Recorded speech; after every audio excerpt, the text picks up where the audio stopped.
Anything like the wave of obedient movement in your state? Because what we are hearing is that political movement that is going to affect the southeastern region of the country and the 5 states.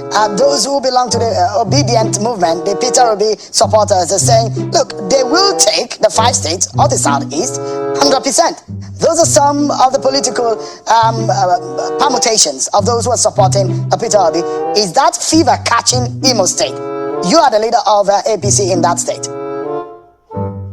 I think I'm a politician, and you know my party is APC.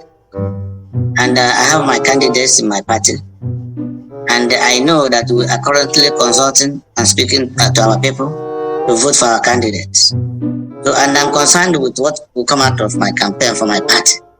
I don't want to join issues with Peter Obi, who you know is not a member of my party. But I know members of APC are obedient to APC.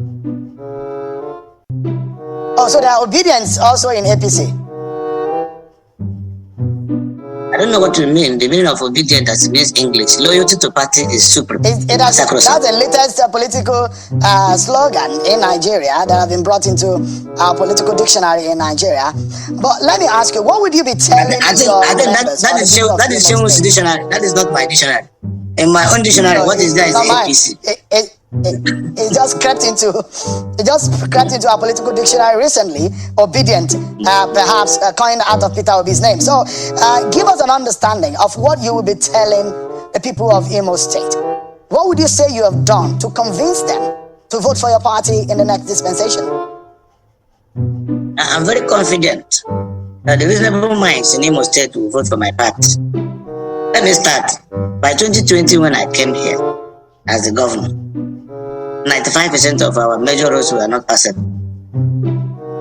Today, the major economic roads in Imo State have been managed in a very first-class manner, and even the opposition party members are commending my efforts. So, the North is trying to bring up a coalition that can work for Nigeria.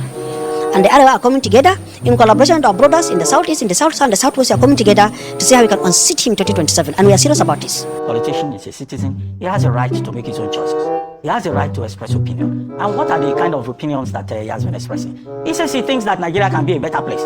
He thinks that a better Nigeria is possible, I think, P-O in capital letters. Okay, how does anybody have a problem with a man who says we need to invest in education, invest in health, improve the circumstances of Nigeria, even if he cites the example of Bangladesh, Singapore, and they also call him Mr. China, giving examples from other parts of the world. So a man who says, let's engage in a conversation about how to make Nigeria better and how to help people who are in distress, I don't think that should be a problem. Whether he says he is running in 2027 or not, and all that should not be the issue. Let us focus on the ideas. He says he did not work in the government. It's not a crime for a man to be invited to serve on a committee and say, oh, there's port congestion, you are an importer, you know the port very well, what ideas do you have? You chair the committee. That's service to the country. So I think that, this personalization, this ethnicization, this provincialization of politics.